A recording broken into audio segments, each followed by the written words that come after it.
Assalamualaikum warahmatullahi wabarakatuh. Firman Allah Azza wa Jalla ba'da a'udzubillahi minasyaitonir rajim wa aqimus salah wa atuz zakah warka'u ma'ar raki'in. Yang bermaksud dirikanlah solat, tunaikanlah zakat dan rukuklah bersama mereka yang rukuk. Para penonton, kita bertemu di dalam rancangan Buat Bicara, iaitu dari kacamata CEO Majlis Agama Islam Wilayah Persekutuan. Dan kita semua maklum bahawa institusi zakat di Malaysia seringkali dipuji oleh negara-negara luar kerana pertama, prestasinya yang sentiasa meningkat, dan yang kedua, pengurusannya yang munazzamah ataupun sistematik.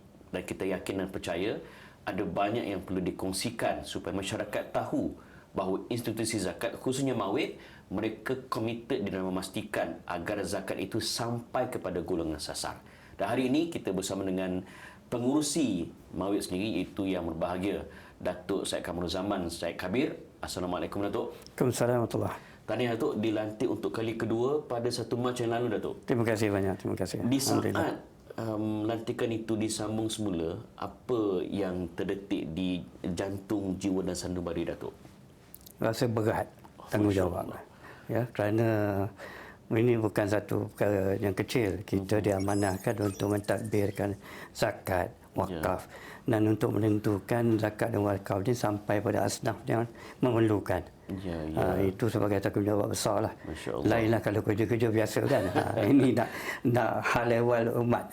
Ya, kalau ialah bukan setakat di dunia tapi di akhirat nanti akan menjawab. Dipersoalkan lagi. Bercakap pasal tanggapan masyarakat pula pada Datuk, peranan, tanggungjawab, fungsi sebagai seorang pengurusi dalam memastikan visi dan misi yang ditetapkan oleh Mawib itu tercapai, khususnya kepada golongan sasar. Okey. Baik, sebagai pengurusi Majlis Agama Islam Wilayah Persekutuan, saya kena tentukan kutipan dan agihan zakat itu dijalankan dengan cara yang beramanah, telus dan berintegriti, insya-Allah. Dan juga kena tentukan bahawa kita ada rancangan strategik untuk bawa organisasi ini pada satu tahap yang lain bagi apa yang ada sekarang. Ya. Kerana kita kena tentukan juga pelaksanaan dasar dilaksanakan dengan sempurna. Ya. Kena tentu juga memastikan pengurusan zakat dan wakaf berkesan macam mana saya sebutkan tadi.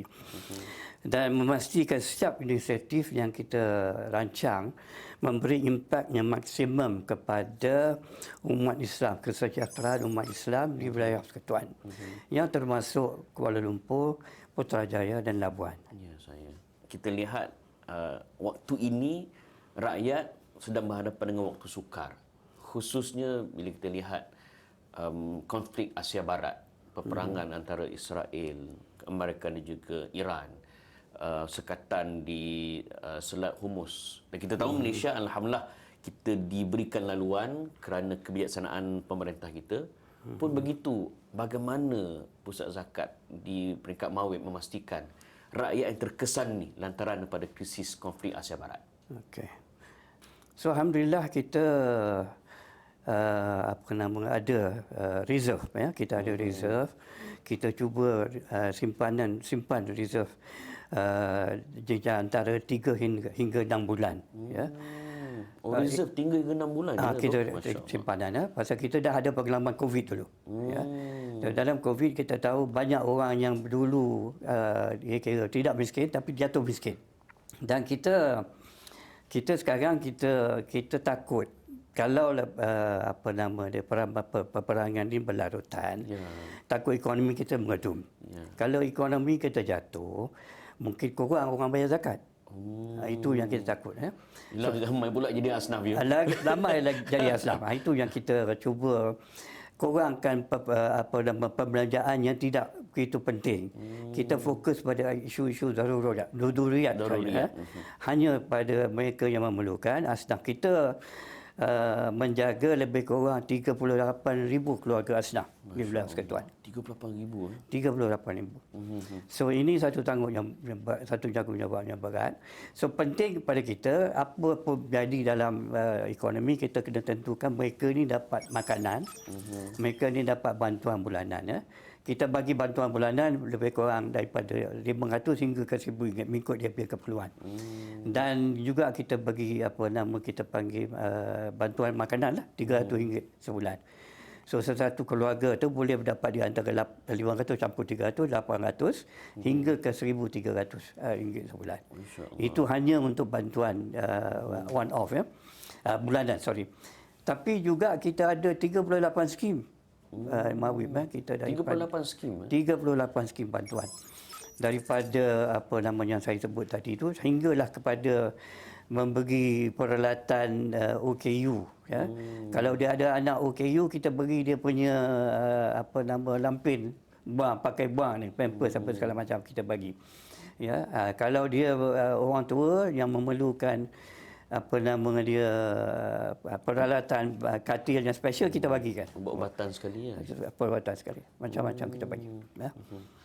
Sebab ada satu patah menyebut give them a fish they will eat once. Ya.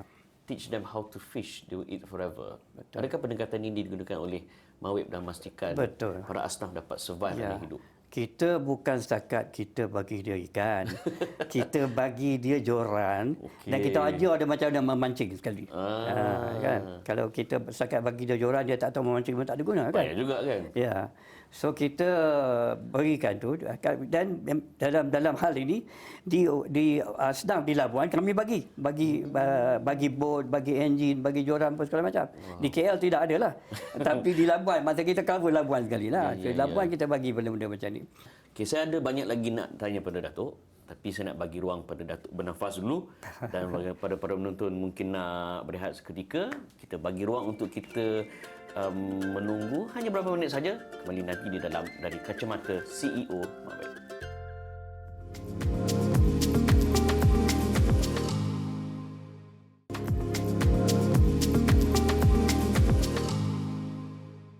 Jazakumullah khairan jazak kepada anda semua kerana setia untuk menonton dan mengetahui apakah perjuangan dan gerak kerja Majlis Agama Islam Wilayah Persekutuan. Dan kita hari ini dari program dari kacamata CEO Mawib, kita bersama dengan pengurusi Mawib sendiri, Datuk Syed Kamarul Zaman. Datuk, rentetan daripada perbincangan tadi, saya teringat dalam dunia bisnes misalnya, kita kena berani berubah. Betul. Maka apa peranan yang dilakukan oleh Mawib yang wujud sebagai satu entiti yang melakukan perubahan di dalam masyarakat kita, dalam ekonomi kita, bukan beriman dengan cara yang lama lah Datuk, masa mudahnya. Betul. Saya selalu mengungkapkan bahawa ada Einstein menyatakan, dia kata you keep doing the same things and expect different results. That's the very definition of insanity. Mana kita gila kalau kita buat benda yang dah tahu tak jadi. Dah buat macam mana kan? So kami di Mawib alhamdulillah kita ambil peringatan yang berlainan. Setiap tahun kita cuba ada continuous improvement ya. Dan kita cuba mengadakan pendidikan ya, seperti yang saya kata tadi, untuk memecah kitaran kemiskinan tu ya. Pada kami penting kita latih generasi kedua.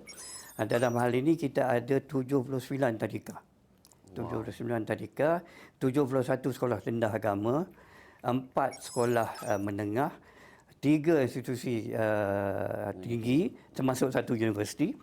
Dan ini menentukan supaya anak-anak asnaf ini dapat pendidikan dan akhirnya mereka boleh keluarkan keluarga mereka daripada kemiskinan. Ya. Kami juga menggunakan teknologi. Ya. Kami satu-satunya majlis agama yang mula menggunakan AI. Wow. Atau kita panggil Artificial Intelligence. Bukan Amin Idris ya. Ya. Bukan Amin Idris lah. Ya, kita gunakan Artificial Intelligence untuk mengenal pasti profil asnaf. Wow. Kita nak kenal kita beri customer. Customer kita tu asnaf. Ya. Takut elak daripada tersalah bagi. Tersalah bagi. Wow. Kita nak tengok dia punya kecenderungan. Kita tengok kepada dia punya minat untuk nak menjaga ke tak menjaga. So kami gunakan gunakan WhatsApp, aplikasi WhatsApp, hantar 70 soalan dan kami dapat respon daripada asnaf itu dan mereka tahu dia cakap dengan komputer. Tapi kita guna chatbot lah. Kalau cakap dengan manusia mungkin dia segan kan. Tapi cakap dengan komputer dia terbuka, ya, dia buka, ya. Kami menggunakan pendekatan tu dan kami dapat data, ya. Dan data kami gunakan untuk memberi pendidikan atau pembangunan asnaf. Dan juga kami telus dari segi kutipan dan agihan zakat. Kita ada online, dan mana dia almost real time kita punya real time update. Mawib Now, ke mana dia kita siapa-siapa boleh tengok di mana kita kutip zakat, kategori apa dan di mana kita agihkan zakat. Almost real time. Dan pada kami ini satu kebanggaan lah. Banyak orang dia tak mau bagi tahu mana dia kutip kan. Kita nak bagi tahu. Instantly. Supaya orang yakin untuk memberi lebih banyak zakat pada mawib. Baik. Itu dari segi kesediaan mawib supaya tidak terikat dengan cara lama dan bersedia untuk berubah. Betul. Satu lagi, setengah kegerunan dan ketakutan di kalangan asnaf ialah dia kata, program ni untuk puak-puak ni je. Program ni untuk geng-geng bisnes je. Kita makcik-makcik ni tak layak. Dia rasa itu satu program yang eksklusif. So bagaimana mawib menginklusifkan gerak kerja mawib agar semua peringkat, semua tahap para asnaf golongan sasar itu terasa bantuan daripada mawib? Itulah, kita kena pasti mereka dengan profil dia. Bila kita tahu apa dia punya profil, apa dia punya minat, apa dia punya pendekatan, so kita bagi program yang berlainan. Ya. Bukan tembak sekali untuk semua lah, bukan. Bukan tabur jala. Tabur jala. Semua. Tidak, kita fokus kepada asnaf mengikut dia punya keperluan. Ya. So kalau itu yang cara yang paling efektif lah. Wow. Ya. Memang strategik lah. Ya, betul. Okey, kita akan nak tahu juga satu hal lagi sebelum kita berehat, Datuk, tentang kerjasama strategik. Siapa yang, adakah mawib berdiri bersendirian, Lone Ranger, ataupun ada rakan-rakan yang diajak untuk bekerjasama? Okey. Kita banyak kooperasi strategik lah dengan Jabatan Kerajaan, dengan institusi kerajaan, dengan juga GLC dan company-company lah, ya. Supaya kita dapat kutipan zakat yang baik. Keduanya kita dapat juga menentukan mereka ni faham kita punya keperluan dan juga asnaf punya keperluan. Kadang-kadang kita hantar asnaf kita untuk latihan, umpama dengan Tenaga Nasional. Di pusat latihan Tenaga Nasional kita hantar dia SAS. So macam itulah. Kita supaya mereka ni satu dia faham kita punya keperluan sebagai agensi agama.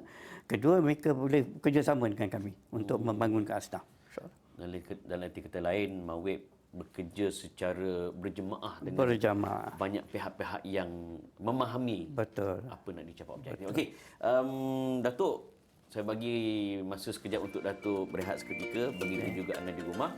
Yang penting terus setia di dalam dari kacamata CEO mawib.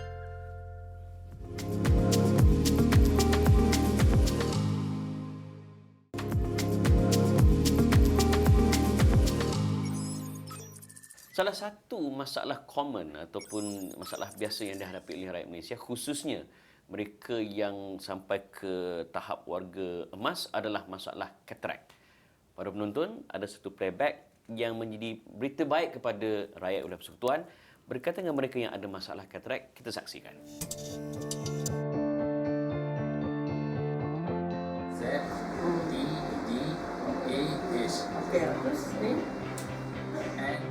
Tahun 2023 mula-mula gatal dengan pedih mata saya.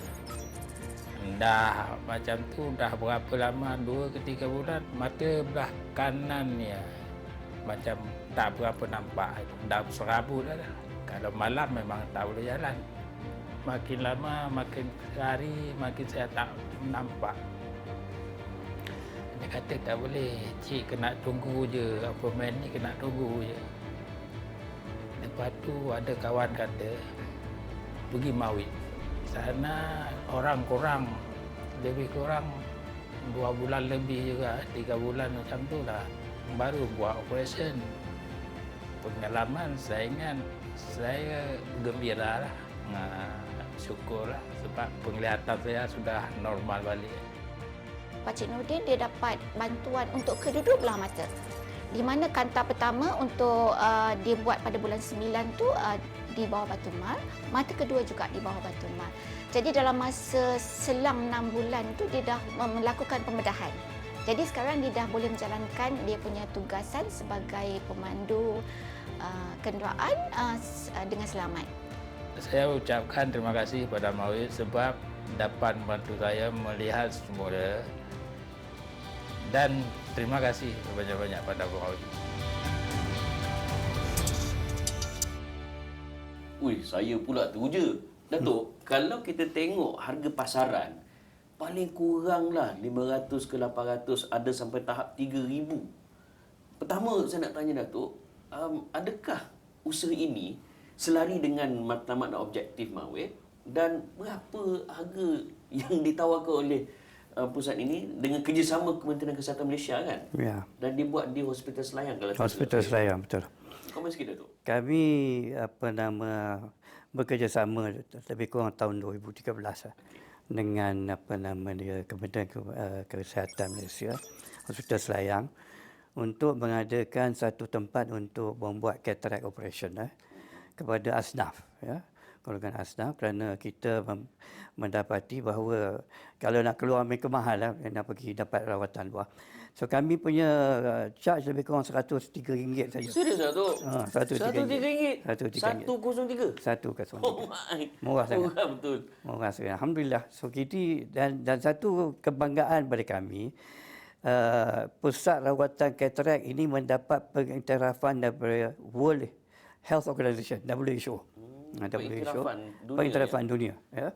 Dan dikeluarkan satu laporan oleh WHO ini sebagai satu model kerjasama institusi bukan medical dengan hospital untuk memudahkan mereka ni pergi, tak payah tunggulah berbulan-bulan untuk operasi. Maknanya queue tu pun tak ambil masa tak lama. Tak payah. Lebih kurang seminggu dah boleh dapat. Ya. Tak payah berbulan-bulan tunggu, ya. So alhamdulillah dalam hal ini mendapat satu kejayaan lah. So nama Malaysia naik, nama Mawib naik, dan satu model yang lain-lain negeri pun datang melawat. Daripada Korea, daripada Jepun datang nak tengok bagaimana kita buat, ya, di Malaysia ni. Alhamdulillah. Ini satu model kerjasama lah antara Mawib dan agensi kerajaan lain, insya-Allah. Saya duduk Selangor boleh pindah wilayah tu. Tak apa. Tak, orang Selangor pun boleh. Orang Selangor boleh? Orang boleh. Okey, settle. Dia orang datang daripada Rawang naik bas pergi. Okey. Boleh. Sekarang umur dah 45, ada lagi lah beberapa tahun. InsyaAllah. Datuk, sejauh mana usaha sebegini selari dengan visi dan misi Mawib? Sebab orang nak tahu juga apa kena-mengena katarak ni dengan visi misi Mawib. Kita nak meningkatkan kesejahteraan umat Islam di wilayah persekutuan. Bukan setakat duit, bukan dekat makan, minum dan segala macam, tapi juga kesihatan mereka. Ya, wealth is health. Wealth is health, ya. Dan kami ada banyak bantuan macam saya sebut 38 jenis bantuan tu, termasuk bantuan kesihatan dengan dialisis dia, dengan katil dia, segala macam lah. So ini semua di bawah strategi kami lah untuk meningkatkan kesihatan umat Islam di wilayah persekutuan. Berapa kos habis untuk katarak ini saja? Untuk katarak saya pun tak ingat lah, tapi juta jugalah. Juta. Setakat ni sambutan rakyat di kalangan wilayah persekutuan khususnya terhadap rawatan ini bagaimana? Amat menggalakkan. Macam saya sebut tadi, orang Selangor pun datang. Ya. Dia naik bas datang daripada Rawang apa segala macam. Saya sendiri jumpa. Oh, masya-Allah. Dan satu lagi, bila Datuk sebut tentang tahap kesihatan rakyat, khususnya asnaf wilayah ini, setakat ini selain daripada katarak, apa lagi yang disediakan? Datuk dah sebut dialisis. Dialisis kita bagi apa-apa rawatan lah. Kalau jantung, kita ada pusat dialisis, 5 pusat dialisis. Didirikan oleh Mawib. 3 di Kuala Lumpur, 1 di Labuan, 1 di Putrajaya. So ini juga kalau mereka yang asnaf boleh pergi dengan kos kita tak sampai RM100 pun. Serius tu? Buat dialisis ya. Allahu Akbar. Ini bantuan kita. Almost full sekali kita punya tu. Dia punya permintaan tinggi. Masya-Allah. Ya. Ini nak sebut bahawa Mawib tidak duduk diam lah. Dia tidak duduk diam. Bukan sekadar bagi duit untuk senang hidup, tapi nak sihat hidup. Betul. Alhamdulillah, Bang Wib, kita telah berusia 52 tahun. didirikan pada tahun 74. Dan alhamdulillah setakat ini kita telah mendapat sijil bersih daripada Ketua Audit Negara 19 tahun berturut-turut. Ini tidak ada majlis agama lain yang mendapat sedemikian. Kami alhamdulillah mendapat 19 19 tahun berturut-turut. Ini saya harap meyakinkan penyumbang zakat untuk mereka yakin bahawa kita mentadbirkan zakat dengan wakaf dengan dengan kaedah yang paling baik. Diiktiraf oleh Ketua Audit Negara Malaysia. Baik, jadi terima kasih Datuk di atas masa dan perkongsian pada hari ini. Alhamdulillah. Dan saya harap para penonton akan mula menyedari dan mengisafi bahawa pusat zakat yang kita ada khususnya Mawib sangat-sangat thiqah, boleh dipercayai dan duit anda sampai kepada golongan sasar. Sehingga kita jumpa lagi. Assalamualaikum warahmatullahi wabarakatuh. Terima kasih, Dok. Baik, terima kasih. Alhamdulillah.